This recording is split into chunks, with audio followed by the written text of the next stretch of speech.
Gusto con todos, este es el grupo 4 conformado por Injante, Vilca, Fer, Alessandro, Misael, Palomino, Condorí, Dylan, Anthony, Sairitupa, Corilla, Fernando, Eugenio, Vicente, Inca, Alto, Víctor y quien les habla, Canales La Cruz, Ariana Mía.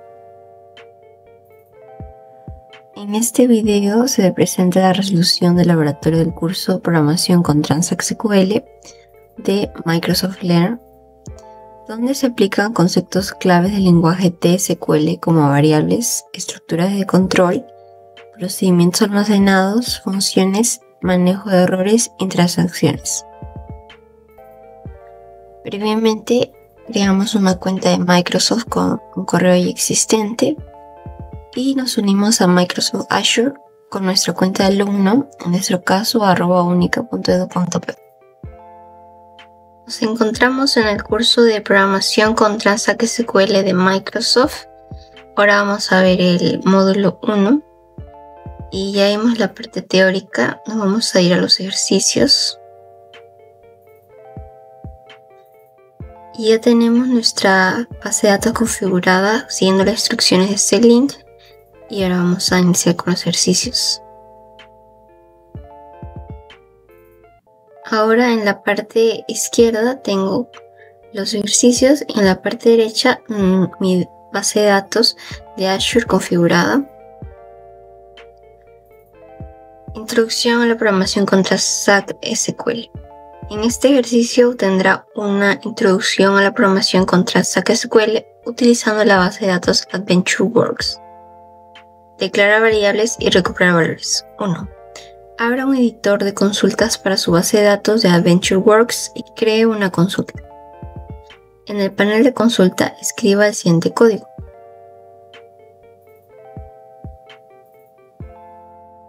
Aquí vemos que está declarando una variable y la está devolviendo. 3. Ejecute la consulta y revise el resultado que se devuelva con un conjunto de resultados de la declaración select. Efectivamente vemos que es el mismo resultado que nos da acá, Product ID y el valor. 4. Modifique el código de la siguiente manera.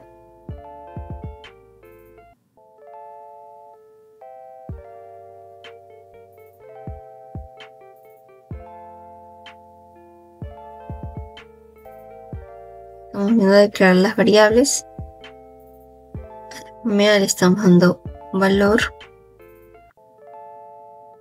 imprimiendo después y estamos obteniendo el precio del producto.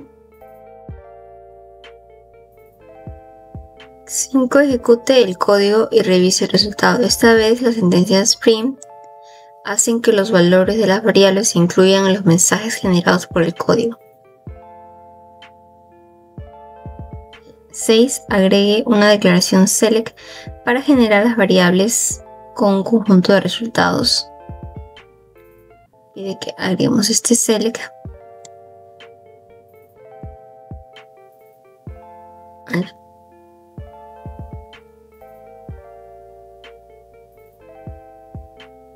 7. Ejecute el código y vea los resultados que deberían verse así. El Product ID 180 y el precio. Tenga en cuenta que los valores de las variables aún se incluyen en los mensajes debido a las declaraciones print. Explore el alcance variable. Ahora veremos el comportamiento de las variables cuando el código se ejecuta en lotes. 1. Modifique el código para agregar el delimitador del lote Go antes de la última instrucción select. Esto hace que el cliente envíe el código después de la instrucción Go al servidor en un nuevo lote. Pide que añadamos este Go después de este select.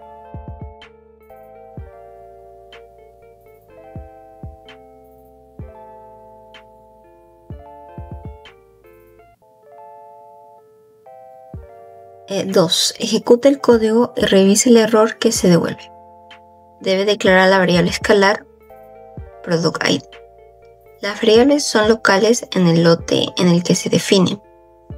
Si intenta hacer referencia a una variable definida en otro lote, obtendrá un error que indica que la variable no está definida. Además, tenga en cuenta que Go es un comando de cliente, no de servidor de SQL. 3. Elimine la declaración Go y verifique que el código funciona como antes.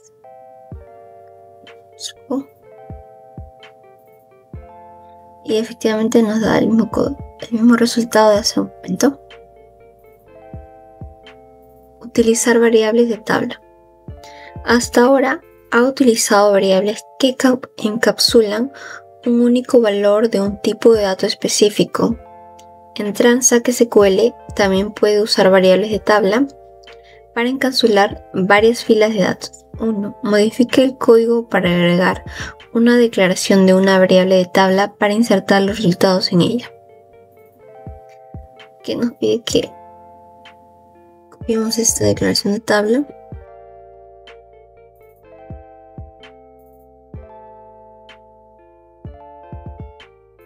Luego vamos a borrar los prints.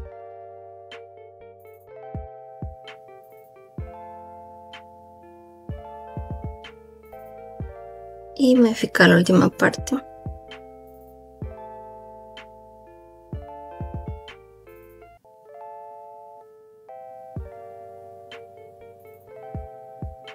Ejecuta el código y vea los resultados.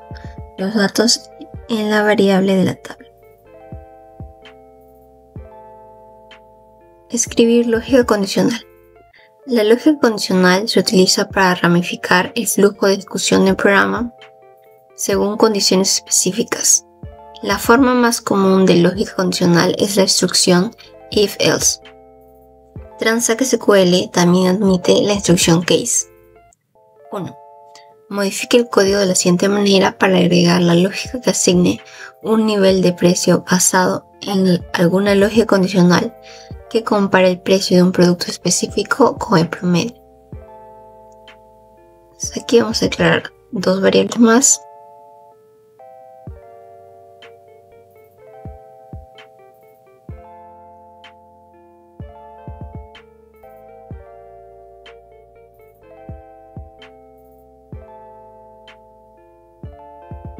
También las agregamos en la tabla.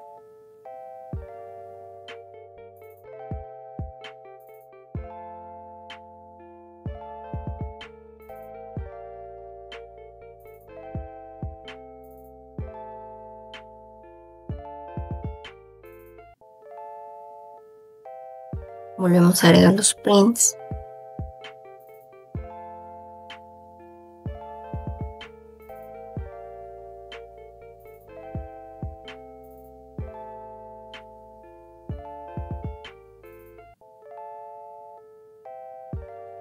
Agregamos toda esta parte.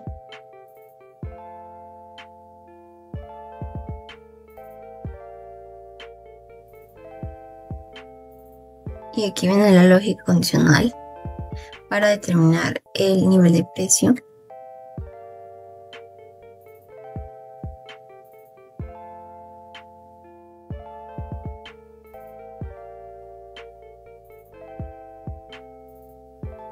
Damos este precio level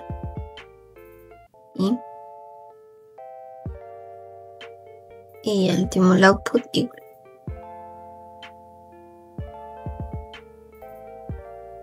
Nos da un error.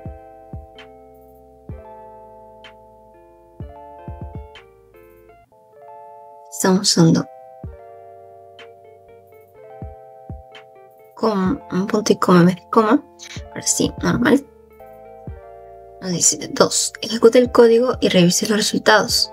El bloque de la declaración if-else verifica una serie de condiciones ejecutando las declaraciones en busca de la primera que resulte verdadera, o la declaración debajo del bloque else final si no se encuentra ninguna coincidencia. Aquí en el caso de 1431,5 nos dice que es un nivel de precio above average. En esta sección 3. Modifique el código para realizar la lógica condicional utilizando una declaración case. Aquí solo cambiaríamos esta parte.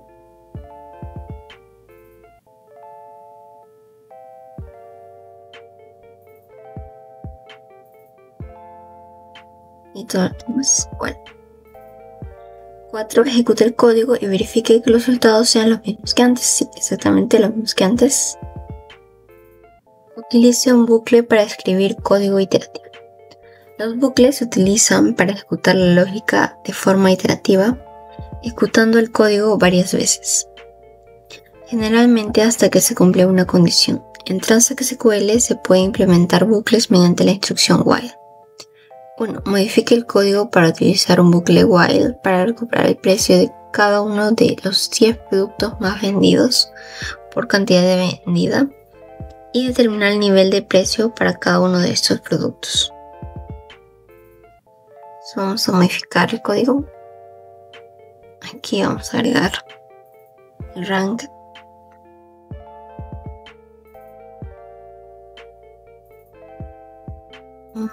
Vamos a borrar esta parte.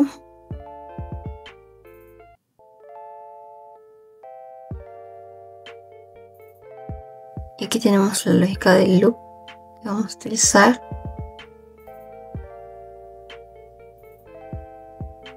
Y la vamos a reemplazar por esta parte.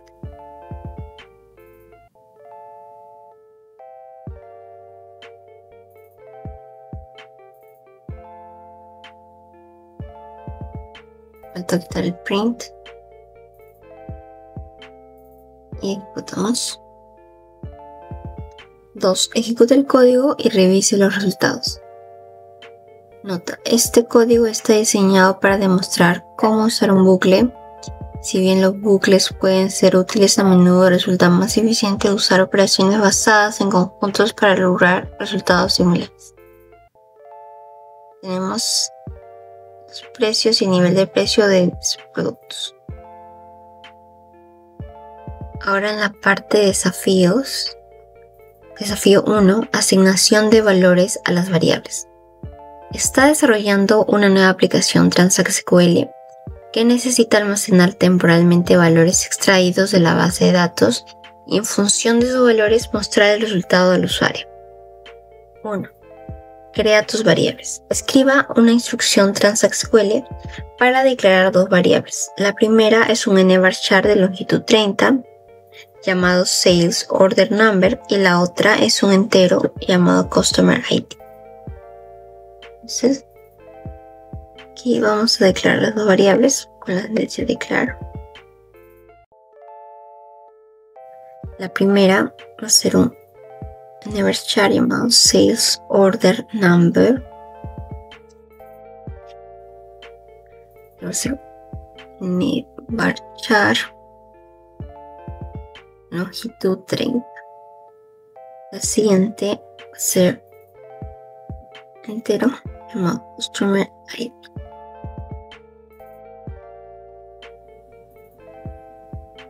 Dos. Asignar un valor a la variable entera. Amplíe su código Transact SQL para asignar el valor 29.847 al Customer ID. Vamos a asignar con set al Customer ID este valor. 3. Asignar un valor de la base de datos y mostrar el resultado. Amplíe su Transact SQL para establecer el valor de la variable Sales Order Number mediante la columna Sales Order Number de la tabla Sales Order Header. Filtre con la columna Customer ID y la variable Customer ID. Muestra el resultado al usuario como un Order Number. Vamos a asignar esta vez a nuestra variable Sales Order Number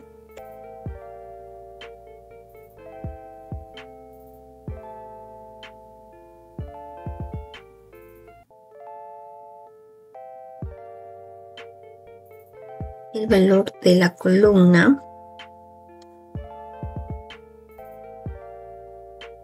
sales order number de la tabla sales order header y filtramos con la columna customer ID y la variable customer. Por último nos dice muestra el resultado del usuario como order number. Con el select vamos a mostrar esta variable como order number.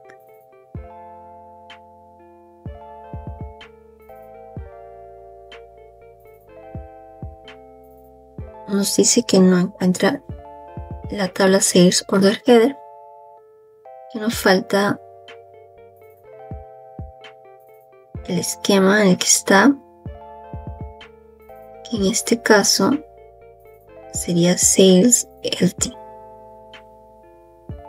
Salgamos eso y ejecutamos y nos muestra el valor que le estoy pidiendo de esta columna de esta tabla. Desafío 2. Ventas agregadas de productos. El gerente de ventas desea una lista de los 10 primeros clientes que se registraron y compraron en línea como parte de una promoción. Se le ha pedido que cree la lista. 1. Declarar las variables.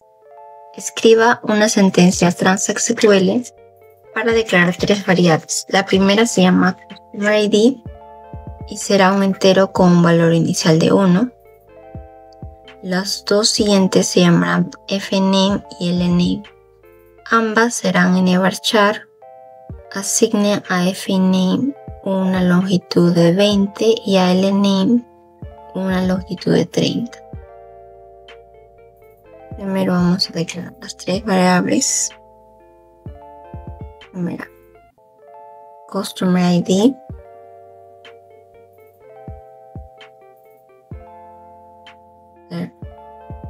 Un entero con valor inicial 1. La siguiente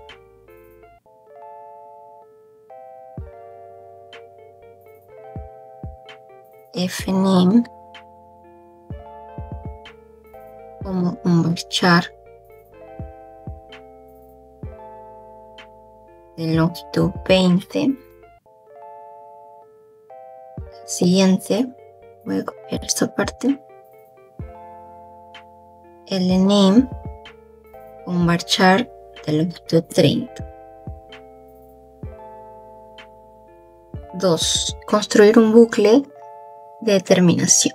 Amplíe su código TransactSQL y crea un bucle while que se detendrá cuando la variable Customer ID llegue a 10. Entonces empezamos con el bucle while. Así que cuando la variable Customer ID llegue a 10. Empezamos para poner el código, el begin y el end.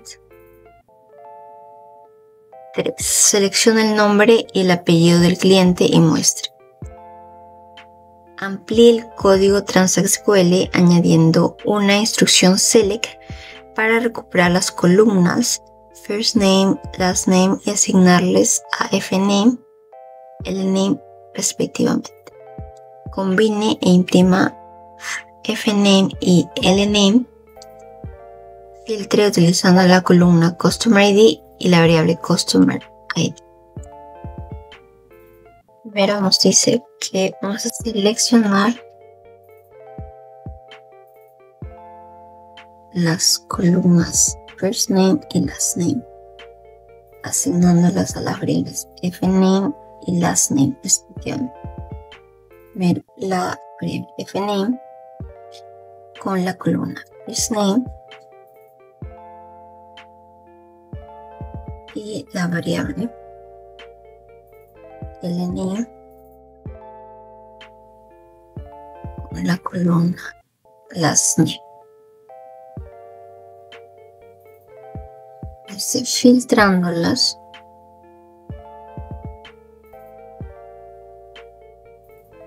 la columna customer ID y la variable customer ID.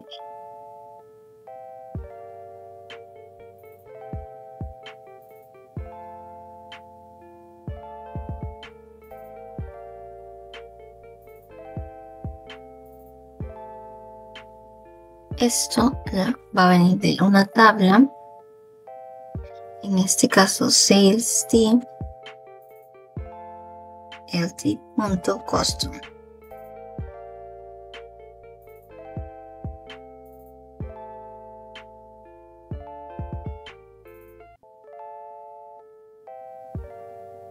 Luego nos dice combine, imprima fname y ln.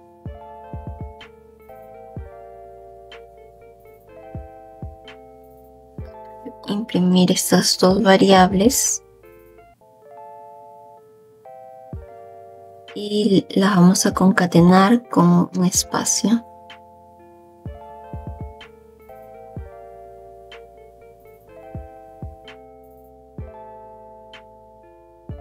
Para que el bucle termine, vamos a aumentar el customer ID.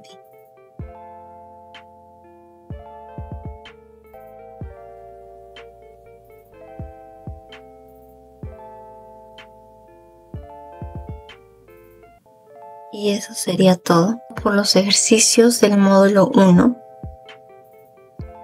Ahora iríamos a la parte de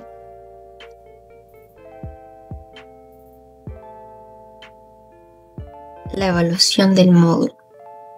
Elija la respuesta más adecuada para cada pregunta. 1. ¿Por qué un desarrollador debe usar terminadores por lotes como Go al escribir scripts en TSQL en SQL Server Management Studio?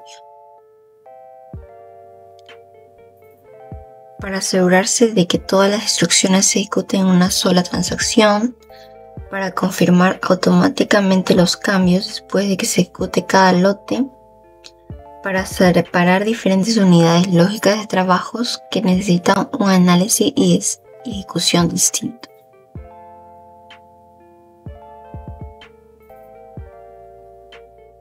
En este caso sería la última opción. 2. Debe describir un procedimiento TSQL que compruebe si un cliente tiene pedidos pendientes antes de procesar un nuevo pedido. ¿Qué instrucción de control de flujo será más eficaz para usar?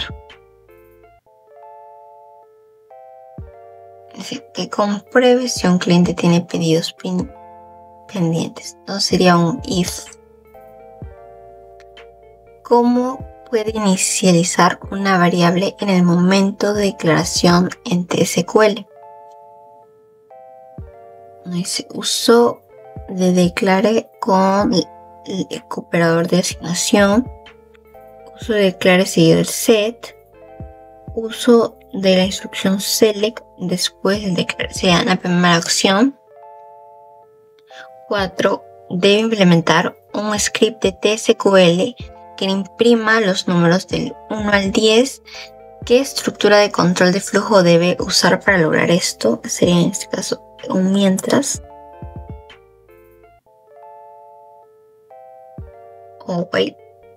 Esta es 5. Está escribiendo código TSQL en Microsoft Azure Data Studio. ¿Por qué es importante comprender los límites del lote? Los límites por lotes garantizan que todo el código se ejecute simultáneamente. Los límites por lotes afectan al ámbito de las variables y el análisis del código. Los límites de lotes determinan la secuencia de ejecución de las declaraciones. En este caso sería la segunda opción. 6. ¿Qué instrucción asigna un valor a una variable mediante el método select en TSQL? En este caso sería la segunda opción. 7. ¿Cuál es la manera correcta de declarar una variable en TSQL con un valor inicial? Sería la tercera opción. En TSQL, ¿cómo afectan los límites del lote del ámbito al ámbito de una variable? El ámbito de una variable se limita al lote en el que se declara. Se pueden acceder a variables en lotes sin restricciones. Las variables declaradas en un lote persisten en direcciones. En la primera opción. 9. En un programa de TransactSQL desea ejecutar un bloque de instrucciones repetidamente mientras se cumpla una condición determinada. ¿Qué estructura de control de flujo de TSQL debe usar? Sería un while. Mirar respuestas.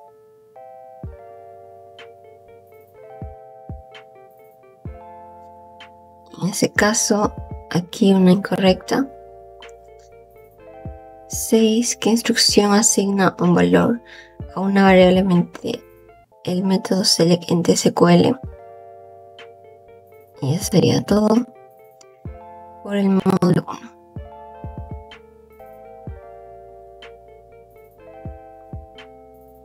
Bueno, tenemos los desafíos. El primer desafío es crear un procedimiento almacenado para recuperar productos en una categoría específica. Tenemos que crear un procedimiento almacenado que devuelva el ID, el nombre y el precio de la lista de todos los productos en un ID de categoría específico. Y debemos comprobar su procedimiento almacenando o utilizando para recuperar detalles de los productos en la categoría 18. Este ejercicio creó un procedimiento almacenado llamado clslt.up.getProduct, cuya función es devolver los productos pertenecientes a una categoría específica. Un procedimiento almacenado es un bloque de código SQL guardado en el servidor que se puede ejecutar repetidamente con diferentes parámetros, lo que mejora la reutilización y el mantenimiento del código. Primero definí el procedimiento con la instrucción createProcedure y le añadí un parámetro de entrada categoría ID de tipo entero. Ese parámetro permite indicar al ejecutar el procedimiento la categoría cuyos productos queremos recuperar. Y dentro del cuerpo del procedimiento escribí una consulta select que obtiene 3 columnas relevantes de la tabla select product, product ID, name y lister price. La consulta incluye una cláusula where que compara product categoría ID con el parámetro categoría ID, de modo que solo devuelve los productos de la categoría solicitada. Después de crear este procedimiento lo probé ejecutando con el valor 18 con el parámetro categoría ID y la instrucción fue el execute clslt.up.getProduct. Al ejecutar este procedimiento, el servidor devuelve una tabla con las filas que cumplen la condición, el identificador del producto, su nombre y su precio de lista. Esto permite verificar rápidamente que los artículos pertenecen a la categoría 18, sin tener que recibir la consulta select cada vez. Ahora en el desafío 2, crear una función para encontrar el precio promedio de un producto en una categoría. Debemos crear una función que devuelve el precio de la lista promedio de un producto en una ID de categoría específica. Y probar la función escribiendo una consulta que devuelve el ID, los nombres y los precios promedios de los productos para cada categoría distinta. Ahora en este segundo desafío, creé una función definida por el usuario llamada saleslt.fn average product price, cuyo propósito es calcular el precio promedio de los productos dentro de una categoría específica. A diferencia de un procedimiento almacenado, una función devuelve siempre un valor y puede ser utilizada directamente dentro de otras consultas de SQL. Primero definí la función utilizando la instrucción createFunction y le agregué un parámetro de entrada, categoría ID, de tipo entero. Este parámetro nos indica la categoría de producto sobre la cual se calculará el promedio del precio de la lista. Luego dentro del bloque BeginEnd declaré una variable average price de tipo money que almacenará el resultado del cálculo y usé una consulta select con la función agregada average lister price para obtener el promedio de los precios, o sea lister price, de todos los productos que pertenecen a la categoría indicada. Y la instrucción return devuelve el valor calculado para que pueda ser usado en otras consultas. Después de crear la función, probé escribiendo una consulta que muestre la ID de la categoría, el nombre y el precio promedio de los productos en categoría existente. Para eso llamé a la función dentro de una select sobre la tabla clslt product category. Al ejecutar esta consulta, obtuve una tabla que muestra cada categoría junto con su precio, donde nos permite analizar fácilmente las diferencias de precios entre distintas categorías de productos. El desafío 3. Crear una función para encontrar subcategorías de una categoría específica. Las categorías de productos son jerárquicas. Algunas categorías son subcategóricas de categorías principales identificadas por el campo. Ahora creamos una función que devuelve una tabla que contiene el ID y el nombre de todas las subcategorías de un ID de categoría especificado, y probar su función inicialmente usándola para devolver todas las subcategorías de la categoría 1, luego usando una consulta de cross-apply para devolver todos los nombres de las categorías principales con los nombres de sus subcategorías. Ahora, en este tercer desafío, que creé una función con valor de tabla llamada clslt.fn subcategorías, cuyo objetivo es obtener todas las subcategorías pertenecientes a una categoría principal específica.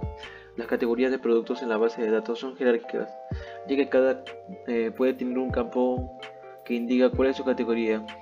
Primero, definir la función de instrucción createFunción, asignándole un parámetro categoría ID de tipo entero, y este parámetro representa el ID de la categoría principal. A diferencia de las funciones escalares, esta función devuelve una tabla completa, por eso le llamé tabla de función, lo cual permite directamente dentro de la tabla o consulta SQL. La consulta interna selecciona el ID y el nombre de todas las subcategorías donde el campo parent_product categoría ID coincide con el valor del parámetro categoría ID, es decir, filtra todas las categorías hijas de una categoría padre específica. Luego, para probar la función, ejecuté una categoría 1 utilizando el select from clslt.fn subcategorías. Esta instrucción devuelve una tabla de los ID y el nombre de todas las subcategorías pertenecientes a la categoría principal. Después de utilizar una función en una consulta más compleja, aplicando el operador cross-apply, este operador sirve para combinar cada categoría principal con las filas que devuelven la función para esa categoría. De esa forma logré listar todas las categorías principales junto con sus subcategorías correspondientes. El resultado muestra una relación jerárquica completa entre categorías, subcategorías y ordenadas alfabéticamente. Bueno, ya tenemos la evaluación del módulo. La pregunta número 1. ¿Cuál es la manera más sencilla de pasar valores a un procedimiento almacenado? En este caso sería la respuesta C, usar un parámetro de entrada, porque nos permiten enviar valores directamente al procedimiento almacenado para que éste los use en sus operaciones. La pregunta número 2. ¿Cómo se accede a un parámetro de salida desde un procedimiento almacenado? Bueno, en este caso también sería la respuesta B, porque declara una variable y también la pasamos como un parámetro de salida al ejecutar el procedimiento almacenado. La tercera pregunta. ¿Dónde se puede usar una función con valores de tabla? Sería la clave B, en cualquier lugar de SQL en el que se pueda usar una tabla, porque esto devuelve la tabla como un resultado, por lo que se puede utilizar en cualquier lugar donde se usa una tabla, la cláusula from, en join, en una subconsulta, y eso sería toda la evaluación del módulo. Introducción, declaración, contraseña ID de SQL. Acá vamos a aprender sobre construir tres acciones para controlar el comportamiento de varias instrucciones,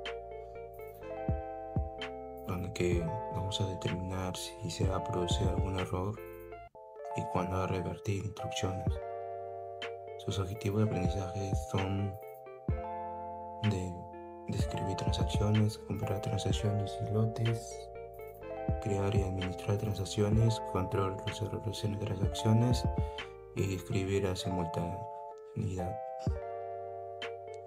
Antes de dar inicio, también debemos saber sobre requisitos previos que dice, donde que antes de dar comienzo del módulo debe tener experiencia sobre el uso de consultas de select de PostgreSQL para recuperar y filtrar datos de una tabla en una base de datos. Iniciamos.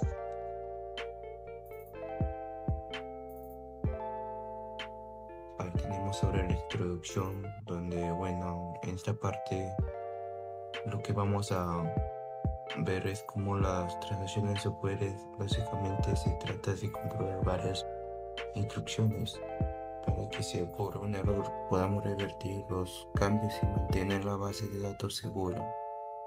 En general, con este tema aprenderemos a crear, manejar y controlar transacciones, además de entender cómo se comportan los errores y su simultaneidad. Damos el siguiente. Bueno, acá tenemos sobre la descripción de transacciones. En esta parte voy a explicar sobre qué es una transacción. Básicamente, una transacción es un conjunto de instrucciones que se ejecutan como una sola unidad. Si algo falla, todo se revierte, y si todo va bien, los cambios se confirman en la base de datos. Esto sirve para mantener los datos siempre coherentes. Por ejemplo, si una empresa guarda los pedidos en una tabla y los pagos es otra, con las transacciones se asegura de que ambos registros se guardan juntos o ninguno. También sobre este tipo de las visitas que se inician y también se terminan manualmente con los comandos begin transacción y commit o readware.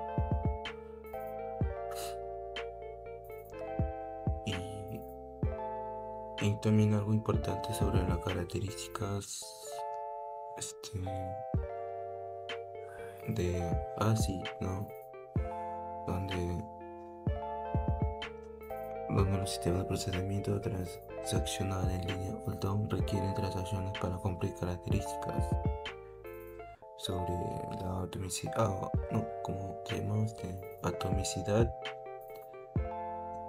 donde todo se cumple no todo se cumple o nada, y coherencia, donde los datos siempre pasan de un estado válido a otro, y aislamiento, donde las transacciones no se interfieren entre sí, ¿no? Y durabilidad, donde queda literalmente una vez confirmado el cambio, no se pierde. Veamos el siguiente.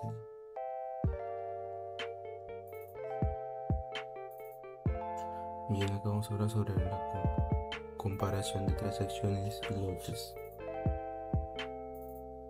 En este tema simplemente es sobre cómo comparar la función de lotes y la transacción SQL, ¿no? Y un lote simplemente ejecuta varias instrucciones una detrás de otra, pero si una falla, la anterior no se revierte. Donde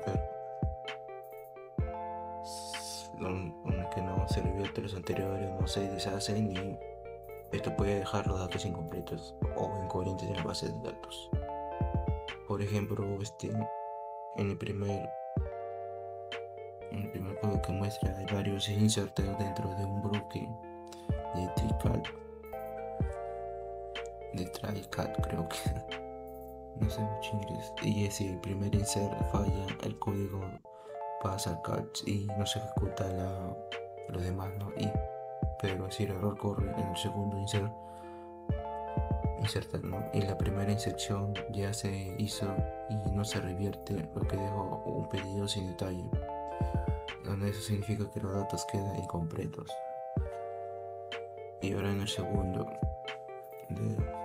se usa una transacción donde comienza un base transacción y termina con commit transacción. Eso significa que todo lo que está dentro se considera una sola operación. Si algo falla, se ejecuta en rollback y nada de esa guarda.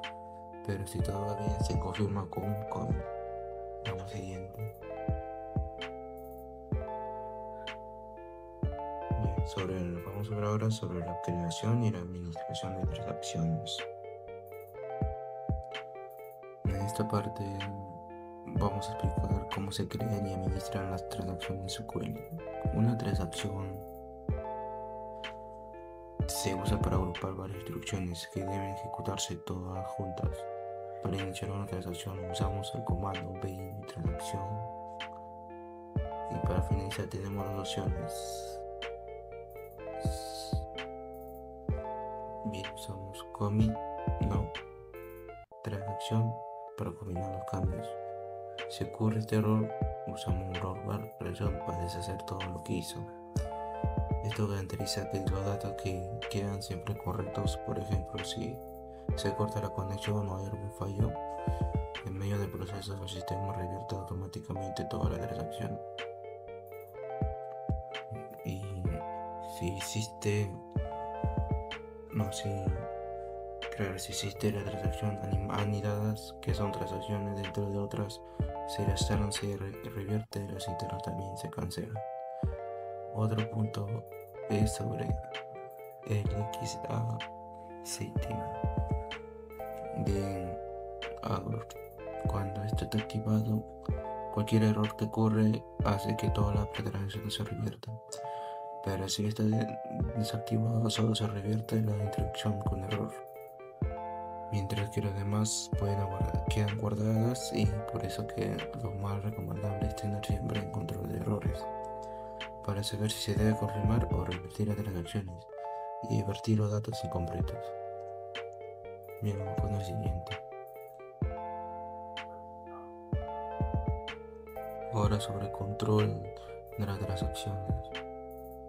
Bueno, aquí es sobre cómo se controlan los errores cuando usamos las transacciones SQL, donde que para eso se utiliza una estructura de tree o catch que nos permite detectar y si ocurre algún error y actuar de forma correcta. Bueno, dentro del tree se coloca un código principal. Por ejemplo, se inicia una transacción con P transacción, donde que se ejecutan las instrucciones insert, y si todo sale bien se ejecuta como commit transacción para confirmar los cambios. Pero si ocurre un error, el control se pasa automáticamente al propio catch. Ahí donde colocamos un roll wall,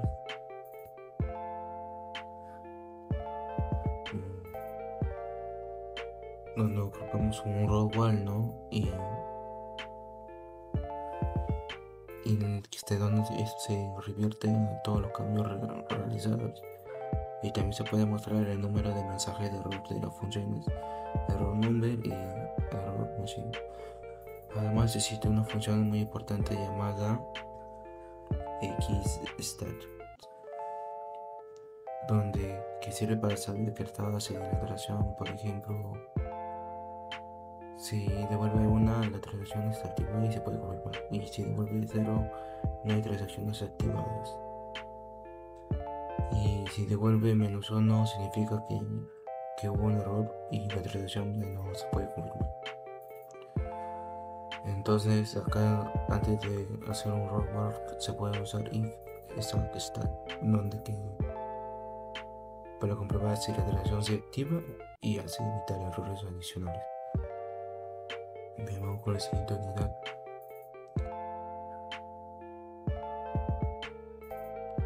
Y esto es sobre la descripción de la simultaneidad, donde que vamos a que esto se refiere a que cuando varios usuarios trabajan al mismo tiempo sobre la misma base de datos, leyendo o actualizando información para evitar errores o datos incoherentes, se usa un sistema de bloqueo que se asegura que la transacción se complete antes de que empiece la otra.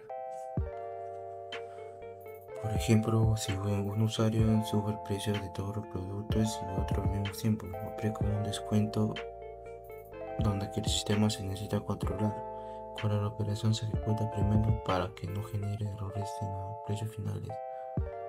La simultaneidad funciona a nivel de transacciones, y por eso es importante que las transacciones no sean muy largas ni innecesarias para no bloquear a otros usuarios. Y la simultaneidad funciona a nivel de transacciones, y por eso es importante que las transacciones no sean muy largas ni innecesarias. Existen dos tipos principales de la simultaneidad, que es la simultaneidad optimística y la simultaneidad pesimista, donde que se suma habrá poco conflicto de que se guarden los datos iniciales de datos al confirmar que se compara si los datos cambiaron, mientras tanto que se refiere a la transacción de método es más rápido cuando hay pocas actualizaciones. Y la simultaneidad pesimista es aquí donde se asume lo contrario, que habrá muchas actualizaciones al mismo tiempo, por donde que bloquean los datos mientras una transacción se ejecuta, impidiendo que otros usuarios modifiquen o lean a que termine. Esto que ayuda a que evite los conflictos, pero puede ralentizar el sistema. también hay un método donde que es llamado aislamiento instantáneo, donde que se pega la configuración del servidor, por ejemplo con Redcommit, SmartOS, donde que se bloquea el pesimista, y con Redcommit SmartOn se usa copia o instantáneo de los datos permitiendo que otros se lean sin bloquear. Y para cambiar a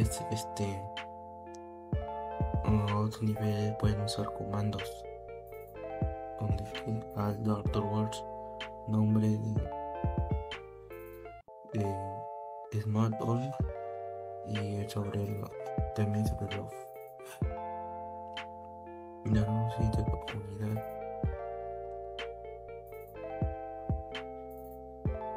Acá entramos a los ejercicios. Entonces, iniciamos con los ejercicios. Vamos a explicar sobre la implementación, sobre insertar datos en transacciones. Bien, aquí sobre insertar datos en transacciones y transacciones. Que primero, sin las transacciones, imaginemos que es un sitio web en el que se guarda la información de los clientes y su dirección. En este caso tenemos 3 tablas, donde customer o underscore y su dirección, en este caso que es customer underscore, donde que sirve como un vínculo entre ambas. Entonces insertamos datos en las 3 tablas usando instrucciones insert, como se ve en el código. Y luego aquí por un problema en el último, donde insert tiene un error de formato de la fecha del 12-1 de 20.22, donde que se oculta el SQL muestra un error diciendo que hay un por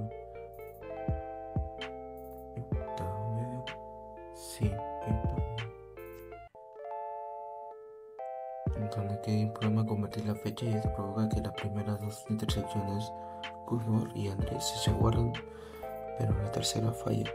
Entonces la base de datos queda inconsciente, donde que tenemos un cliente y una dirección sin vínculo entre ellos. Por eso después se debe eliminar manualmente esas filas con el comando delete para limpiar los datos incurrentes. Ahora, si agrupamos todo dentro de una transacción, el comportamiento cambia usando la palabra begin, donde el inicio y commit la transacción al final, como este ejemplo.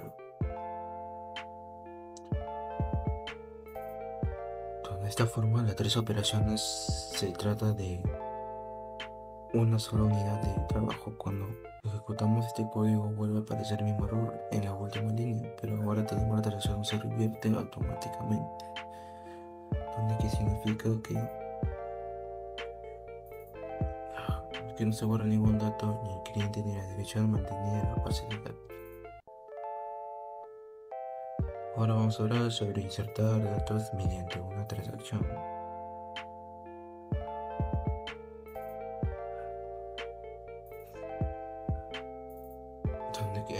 Acá tenemos sobre todo las instrucciones donde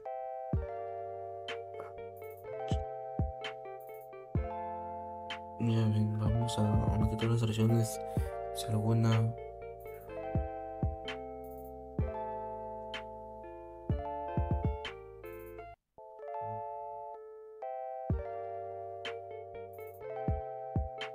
vamos a hablar sobre controlar el error si revertir precisamente de las transacciones.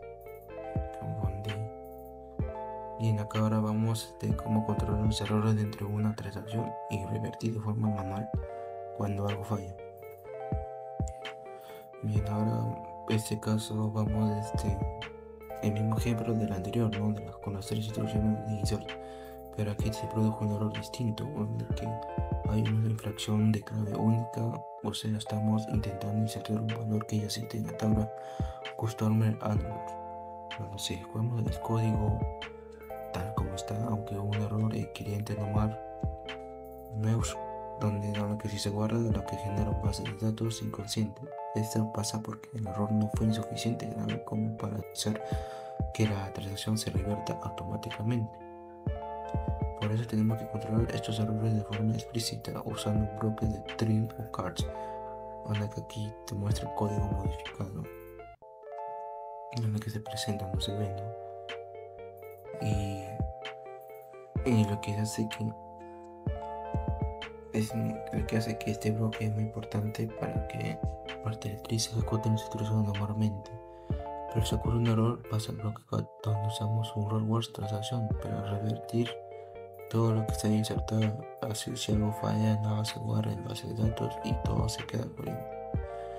Cuando volvemos a consultar la tabla, ya no aparece el cliente normal, donde creo que se ve mejor.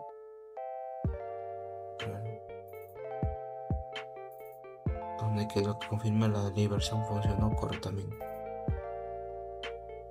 El resumen de esto es sobre que el tree y el cache no permiten manejar los errores, sino que manualmente y mantener la integridad de base de datos incluso con errores menores.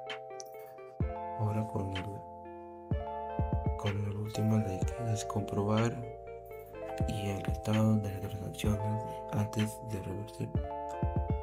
Cuando usamos un bloque tree o cache puede usar que corra un error fuerte, pero en este caso si intentamos hacer un rollwords, el sistema no lanzaría este otro error porque ya no habría ninguna transacción activa de revertir. Para evitar usamos la función stack que devuelve cada transacción. Esta función puede devolver 3 valores, donde que -1 si hay una transacción activa pero no se puede confirmar, y el 0 donde que hay una transacción en proceso, y el 1 donde que hay una transacción activa donde que sí se puede confirmar o revertir. Entonces en el bloque scots agregamos una condición if donde que antes del forward para asegurarnos de que este solo se revierte y si realmente hay una transacción activa. Aquí vemos el código donde de esta forma si ocurre un error dentro del bloque tree se detecta correctamente y se revierte la transacción sin programa. Cuando corregimos el error anterior de error explícito no duplicado, dejamos que el SQL genera un nuevo automáticamente. Las 3 generaciones Qtum, Android y Qtum Android, donde que se pueden ver y los datos se guardan correctamente. Aquí tenemos nuestro recurso, entonces de esta forma se ocurre dentro de un error del bloque, donde que si se detecta correctamente se revierte la transacción del problema y automáticamente las 3 iteraciones se borran. Y finalmente cuando probamos instalar otro cliente, en este caso OurSmerge, words, y forzamos un error después del commit, el resultado muestra que la transacción ya se había completado, por eso no se revierte aunque se muestre el mensaje de error. Y en resumen, sirve para verificar el estado de la transacción antes de revertirla y evitar errores adicionales cuando algo falla en el código. Bien, está. Deben tener menos un registro detallado de orden de venta correspondiente. Actualmente, utiliza el siguiente código para lograr esto. También nos dicen deben encapsular este código en una transacción para que todas las inserciones tengan éxito o fallen como unidad atómica o funcionen. Vamos a hacer paso a paso para la resolución del problema del mismo desafío. Primero utilizamos el begin try para iniciar el bloque del try, donde colocamos las instrucciones que deseamos ejecutar, y el SQL Server intentará correr todo lo que está dentro del try. Esto es para si ocurre un error automáticamente saltará el bloque de catch Este es un mecanismo que conoce como manejo de estructura de errores. Continuamos, seguimos con el debugging.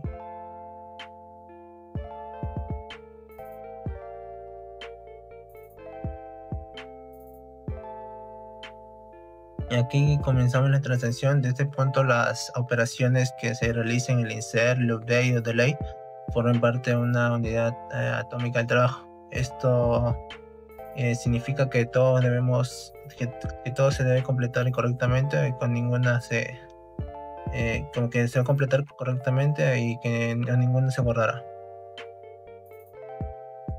De aquí podemos copiar el mismo código que nos dice el mismo problema del desafío.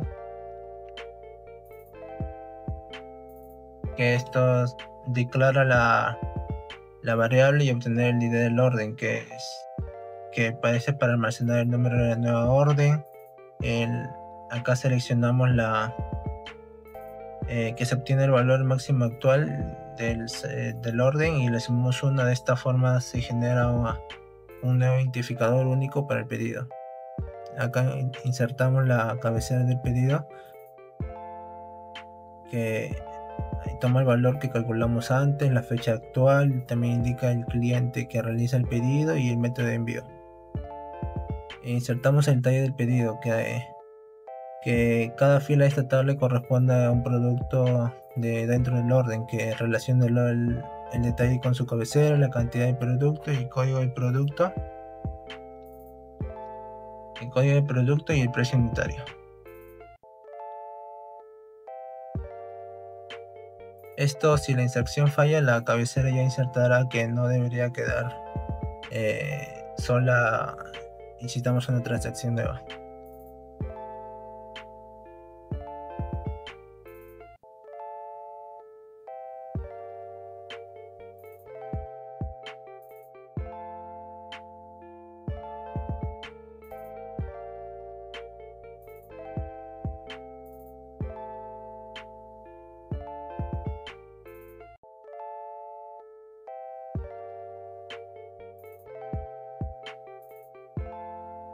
Esto colocamos el commit de transacción, que si todo se confirma, la transacción con el commit, y también utilizamos el print, que nos mostrará el mensaje de transacción completada.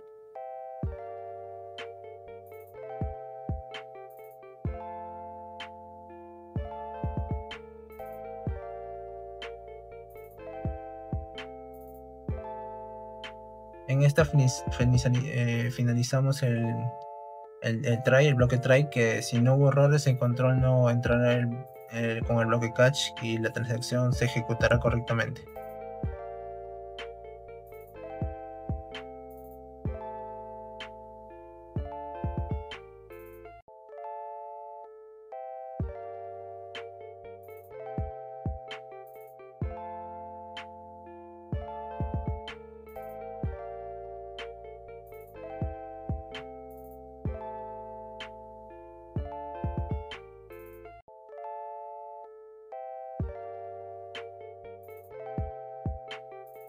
En esta, si ocurre cualquier error dentro del try, el control saltará el bloque de catch, que así ponemos el print, que nos da un aviso que se ha producido un error.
Ya.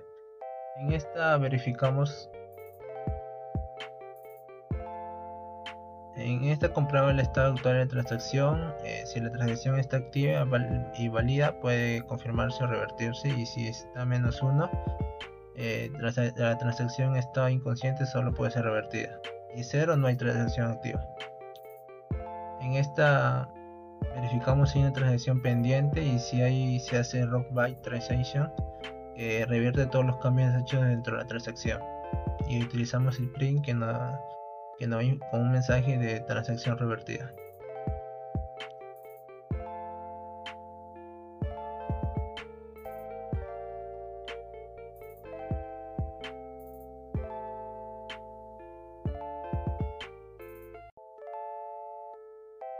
Y esto cerramos el bloque de manejo de errores y aquí terminamos el proceso.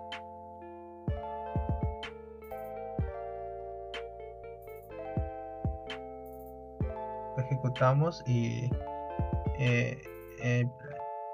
si hubo error se ejecutará el commit, y si no hay error se ejecutará el commit, y si hubo error se ejecutará la transacción completada, el rollback.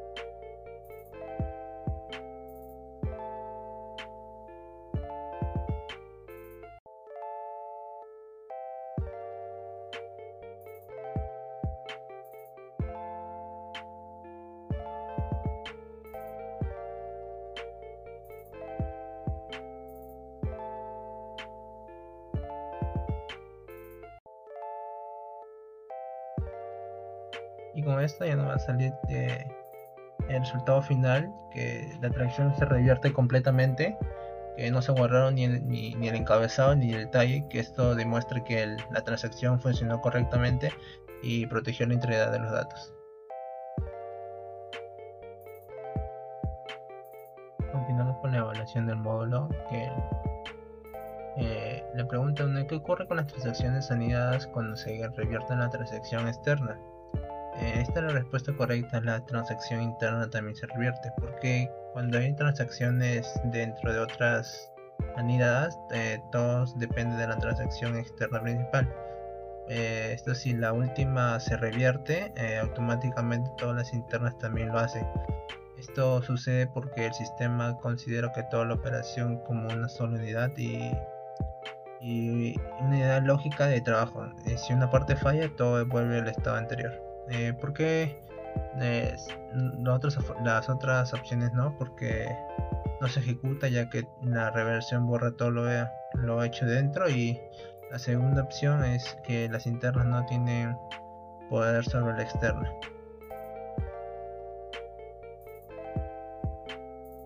La pregunta es ¿cuáles de las palabras claves de TSQL siguientes se usan para controlar la transacción? La respuesta correcta es iniciar transacción, y esto que la instrucción es la que permite. Esta instrucción es la que controla el inicio de la transacción y forma parte del conjunto principal de comandos para gestionar transacciones, como el iniciar el Baying y confirmar el commit y revertir el rollback. En esta permitimos definir un bloque de operaciones que deben ejecutarse juntas de una manera coherente y segura. Porque las otras opciones no. El Baying try se usa para manejar errores, no para manejar transacciones. Y el break se utiliza para salir de bucles o ciclos, no tiene relación con las transacciones. En la pregunta 3, ¿qué prueba SAC state? La respuesta correcta es el estado de solicitud actual, ya que esto indica en qué estado se encuentra la transacción actual, si está activa, anulada o no existe. Esto nos ayuda a saber que la transacción puede continuar o si debe revertirse a una función de diagnóstico del estado de la transacción en curso.